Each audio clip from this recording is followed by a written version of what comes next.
नागिन sir classes में आप सभी का स्वागत है। आइए आज वृत्त पढ़ते हैं, क्योंकि इससे पहले हम चतुर्भुज के बारे में पढ़ चुके हैं।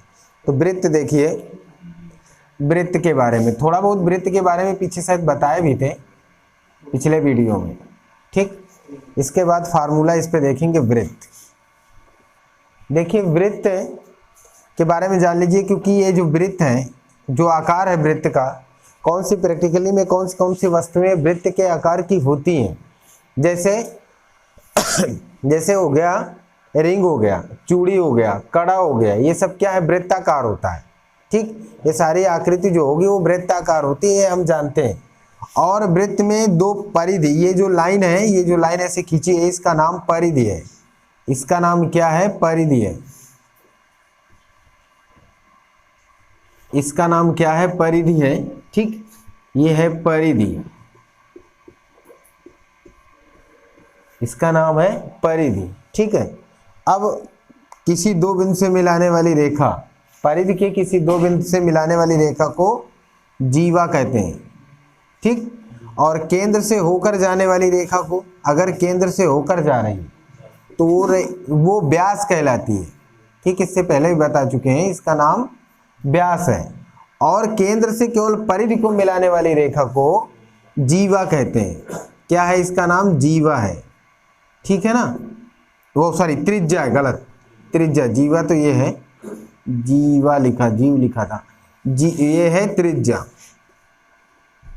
ठीक। इस तरह से तो ये इसका नाम है, ये हम इसके बारे में जान लेते हैं। फिर इसका क्षेत्रफल होता है,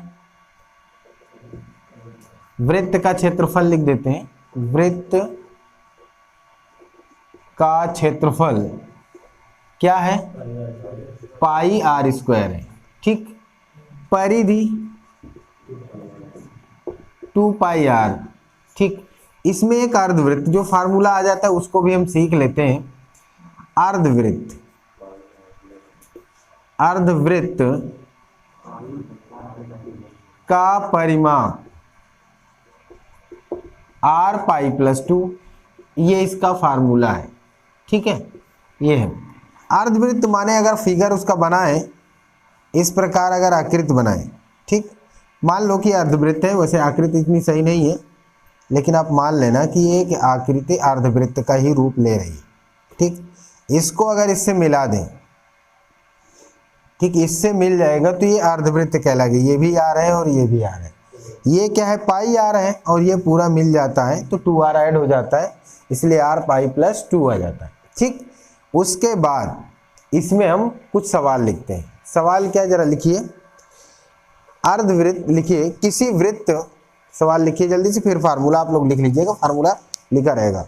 किसी वृत्त की त्रिज्या, किसी वृत्त की त्रिज्या 14 सेंटीमीटर है, किसी वृत्त की त्रिज्या 14 सेंटीमीटर है, तो वृत्त का क्षेत्रफल तथा परिमाप ज्ञात कीजिए। वृत्त का क्षेत्रफल तथा परिमाप ज्ञात कीजिए। वृत्त का क्षेत्रफल तथा परिमाप ज्ञात कीजिए, ठीक है। वृत्त का क्षेत्रफल तथा परिमाप ज्ञात कीजिए। यहाँ पे देखिए r बराबर कितना दिया है, 14 सेंटीमीटर, ठीक। 14 सेंटीमीटर दिया है, इसलिए आपको क्या निकालना है, परिमाप और क्षेत्रफल। अगर आप क्षेत्रफल निकालते हैं, देखिए क्षेत्रफल का फार्मूला होता है पाई आर स्क्वायर, आपको पता है क्षेत्रफल का फार्मूला पाई आर स्क्वायर। अब पाई आर स्क्वायर है क्षेत्रफल का फार्मूला, तो इसलिए इसका पाई का मान आपको पता करना पड़ेगा। 22/7 रखना है, आर की जगह 14 × 14 रख दीजिए, काटिए, ये 7 बार में कट जाएगा। अभी जब गुणा करते हैं तो आता है 616 सेंटीमीटर स्क्वायर, ये आपका निकल आया। फिर इसके बाद आपको क्या निकालना है, इसका परिधि। परिधि जब निकालोगे, क्या है, 2 पाई आर है, 2 पाई आर है, आर लिखोगे वही 14 है, 22/7 यहाँ पे रखना ही है, यहाँ पे 14 लिखोगे, तो ये कट गया इससे 2 से, तो ये टोटल आ जाएगा। अगर ये दिख नहीं रहा है तो इसको हम नीचे ही लगा देते हैं, कोई बात नहीं। अगर परिधि यहाँ निकालोगे तो हो जाएगा 2 पाई आर, और ये हो जाएगा 2 × 22/7, और यहाँ 14 काट दीजिए 2 बार में, कितना गुणा करेंगे, 88। ये आपका आ गया 88 सेंटीमीटर। फिर से सवाल लिखिए, किसी वृत्त की परिधि 44 सेंटीमीटर है। किसी वृत्त की परिधि 44 सेंटीमीटर है। वृत्त का क्षेत्रफल ज्ञात करें। वृत्त का क्षेत्रफल ज्ञात करें। वृत्त का क्षेत्रफल ज्ञात करें। ठीक, वृत्त का क्षेत्रफल ज्ञात करें। अब देखिए, वृत्त का क्षेत्रफल ज्ञात करें। परिधि दिया है, सवाल में परिधि बराबर दिया है 44, आपको पता है, सॉरी 44, हाँ सही है, 44 ही दिया है। और उसके बाद आपको परिधि का फार्मूला 2πr आपको पता है, तो आप 44 ही लिखोगे। ठीक, ये भी सही है। अब जानते हैं इसका मान जो है 22/7 होता है, r लिखोगे, 44 यहाँ पे लिखोगे। ये वाली संख्या नीचे है, इसको आप ऊपर करोगे, ये दोनों संख्याएं बटे में चली जाएगी। r बराबर हो जाएगा 2 गुणे 22, ऐसे ही रहने दो। इसको कट करोगे तो कितना हो जाएगा, इसको कट करोगे 22/7 है, सॉरी ये 7 भी नीचे रहेगा ना, हाँ तो ये ऊपर कर दो तो सही बात है, बिल्कुल सही है। इसको ऊपर, ये नीचे गया था तो इसको ऊपर कर दीजिए, तो 7 यहाँ आ जाएगा। तो फिर ये आ जाएगा 22 और 22 से 22 कट गया, यानी कि r बराबर आपका 7 आ गया। ठीक, इस तरह से बिल्कुल पता चल गया। अब जब ये आ गया r बराबर, हमें क्या निकालना, एरिया माने क्षेत्रफल निकालना है, तो πr² आप फार्मूला रटे हैं। और जब πr² है 22/7 करेंगे, और यहाँ 7 गुणे 7 2 बार करोगे, 1 7 से 7 कट गया, 154 सेंटीमीटर स्क्वायर आ जाएगा। ठीक, इस तरह से इसका आंसर आ जाएगा।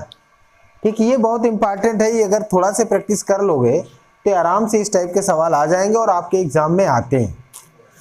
तो अगला सवाल बोले, किसी वृत्ताकार बगीचे का क्षेत्रफल 2464 वर्ग मीटर है।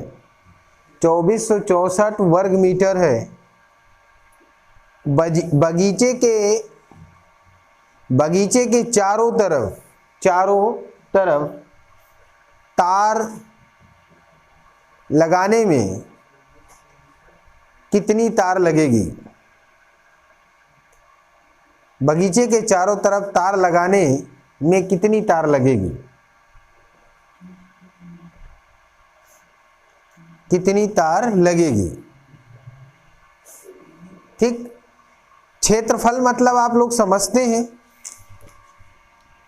क्षेत्रफल का मतलब आप लोग खूब अच्छे से समझते हैं, क्या होता है, πr²। πr², चाहे बगीचा हो कुछ भी हो, चूंकि वृत्ताकार है तो πr² 2464 दिया है। ठीक, ये आपको पता है। फिर उसके बाद r² बराबर पता है 22/7 लिखना है, फिर एक बार लिख के नीचे पाई रखोगे, r² बराबर 24/64 लिखो, 22/7 लिखोगे तो 22 चूंकि नीचे रहेगा और 7 ऊपर पहुंच जाएगा, 22 है ये। ठीक, आप चाहो तो छोटी छोटी संख्याओं से भी कट कर सकते हो, ये आप पे डिपेंड करेगा। चाहो तो 11 से कट करो, क्योंकि 2 और 11 से कटेगा ही, 11 से कटोगे 2 बार में कटेगा, 11 दूना 22 हो जाएगा। यहां से अभी 2 बचने वाला है, 26 होगा, फिर 11 दूना 22, फिर कितना बच जाएगा, हाँ 4 बच जाएगा, 4 बचेगा ना, तो 11 चौक 44। अभी इससे काटोगे 1 1 2 112, r² बराबर हो जाएगा 112 और गुणे में 7। अभी ये r² बराबर r बराबर ये करड़ी के अंदर लिख लो, तो ये हो जाएगा 12 और गुणे 7। अभी 16 7 112 होता है, तो आप ऐसे लिख सकते हो 16 गुणे 7 गुणे 7। अभी इन दोनों का जोड़ा बन गया और 16 का 4 होता है, तो r बराबर हो जाएगा 4 गुणे 7 अर्थात 28। r बराबर 28 निकल आया त्रिज्यन। अब बगीचे के चारों ओर मतलब वो तार लगानी है, तो क्या कहलाएगी, परिधि कहलाएगी ना, परिमाप या परिधि कहलाएगी।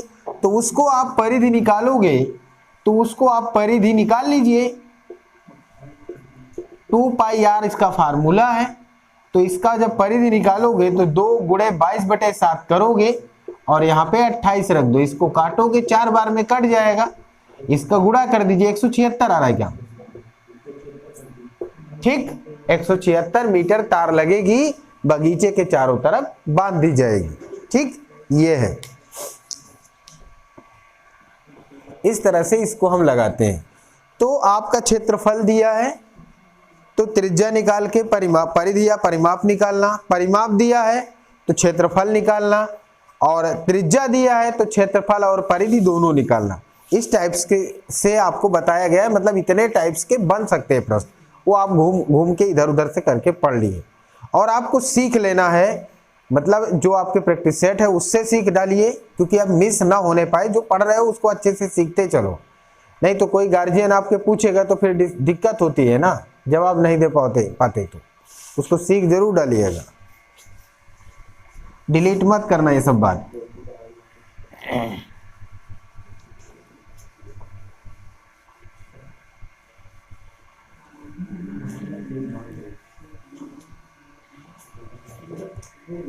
हो गया ना, लिख गया? सुजीत कुमार केवल छापने के चक्कर में मत रहा करो, समझते चलना, ठीक है ना? क्योंकि जो हम देते हैं रिटर्न लेते भी है ना, ये बात ध्यान रखना।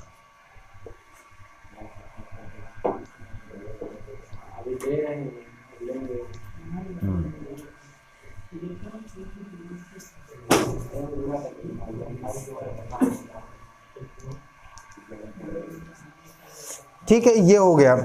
अब देखिए, ये जितना वृत्त से संबंधित जो बन सकता है प्रश्न उन्हें बोल दिए।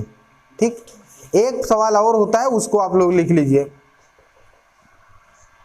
सवाल क्या है, लिखिए, किसी अर्धवृत्त का परिमाप 72 सेंटीमीटर है। किसी अर्धवृत्त का परिमाप 72 सेंटीमीटर है। किसी अर्धवृत्त का परिमाप 72 सेंटीमीटर है। अर्धवृत्त का परिमाप 72 सेंटीमीटर है। अर्धवृत्त का क्षेत्रफल ज्ञात करें। अर्धवृत्त का क्षेत्रफल ज्ञात करें। आधा कर देना है पाई आर स्क्वायर में इसको। हाँ हाँ, अर्धवृत्त का क्षेत्रफल ज्ञात करें। ठीक, लिख गया ना प्रश्न? अब देखिए, परिमाप दिया है, परिमाप अर्धवृत्त का परिमाप तो अभी आपको पता है r पाई प्लस 2 है, ये आपको पता है। वो कितना दिया है? 72। ठीक, बस फिर क्या पता चल गया, r इसकी जगह आप रखोगे तो 22/7 रखोगे और प्लस 2 करोगे बराबर 72, तो r हो गया 7 14 हो जाएगा, 14 22 36, 36/7 बराबर 72। काटिए, 2 बार में कट जाएगा, r कितना आ जाएगा? ठीक, आ गया ये। अब ये आ गया तो इसका क्षेत्रफल यानी कि अर्धवृत्त का, देखिए वृत्त का होता तो पाई आर स्क्वायर लिखते, आधा है तो आधा कर दीजिए, बस हो गया। इसका एरिया फाइंड करोगे तो आ जाएगा 22/7, आर की जगह रखोगे 14 और फिर 14/2 करना पड़ेगा, 7 दूनी 14, ये 2 से 2 कट गया। अभी इसका गुणा कर दीजिए, 308 हो रहा है क्या? 308 सेंटीमीटर स्क्वायर। ठीक, ये आ गया। अब इसके बाद हम वृत्त खत्म करते हैं। गुणा करें ना इसका, इसमें जो गुणा करेंगे तो इसे 7 दूनी 14 और 14 और 22 36 होता है, जोड़ लो, 14 22 36 होगा, है ना। फाइनली आंसर आए 308। इसको आप लोग लिख सकते हो। क्या है फार्मूला? वृत्त का फार्मूला भी क्या रटे? पाई आर स्क्वायर, है ना। वृत्त का फार्मूला पाई आर स्क्वायर है, पाई आर स्क्वायर है, ये वृत्त का फार्मूला है। खूब अच्छे से रट डाले। परिधि 2 पाई आर है, परिधि हम वृत्त का 2 पाई आर। परिधि ये मान के चलिए कि जैसे साइकिल का टायर होता है, वो भी वृत्ताकार ही होता है, तो अगर उसका बीच में जो जगह है जितना घेरता है वो क्या है? उसका क्षेत्रफल है। ठीक, और उस टायरों के ऊपर ढेर सारा जब टायर रख देंगे तो एक बेलन की आकृति हो जाएगा। आप खुद ही सोचो, टायर के ऊपर टायर ढेर सारे रख दिया जाएगा तो हाँ, बेलन का आकृति रूप ले लेगा। जब बेलन का आकृति ले लेगा तो उसमें एक एक्स्ट्रा चीज आएगी, वो ऊंचाई है, तो यही बेलन का आयतन हो जाता है, बेलन का आयतन। ठीक है ना। बेलन का आयतन पाई आर स्क्वायर एच है। ठीक, और वही चीज जैसे वक्र पृष्ठ बेलन की परिधि एक नाप लिए, फिर उसी के ऊपर टायर रखे गए, तो जो बाहरी आकृति है जो ढकने के काम आए वो क्या है, उसका वक्र पृष्ठ कहलाता है। सिर्फ इसमें यह चलक जाता है, तो ये होता है वक्र पृष्ठ। बेलन तो है ही है, वक्र पृष्ठ। ठीक, सही है। बेलन का आयतन सही तो है, पाई आर स्क्वायर एच है, और बेलन का वक्र पृष्ठ आयतन है। गलत लिखा था क्या? हाँ, अब देखिए उसके बाद जैसे मान लीजिए, देखो जैसे आप सीखते हैं तो लकड़ी वाला जैसे क्षेत्रफल है, देखते हैं लकड़ी वाला पार्ट वो क्या वक्र पृष्ठ कहलाता है। ढोलक का, ढोलक बेलनाकार मान के चलिए तो उसका लकड़ी वाला भाग क्या कहलाएगा, वक्र पृष्ठ कहलाएगा। और दोनों साइड से जिधर से बजाते हैं, जिधर चमड़ा लगा होता है वो भी वृत्ताकार और दूसरे साइड भी वृत्ताकार, तो इसलिए वो आ जाता है तो पाई 2 पाई आर एच तो लिखोगे ही, 2 पाई आर एच लिखोगे, और इधर पाई आर स्क्वायर जो होगा वो 2 हो जाएगा, तो ये बेलन का संपूर्ण पृष्ठ हो जाएगा, संपूर्ण पृष्ठ। ठीक, ये हो जाएगा।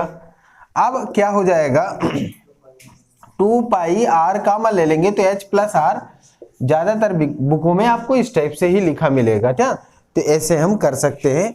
तो 2 पाई आर एच प्लस आर आ जाएगा, ये बेलन का संपूर्ण पृष्ठ है।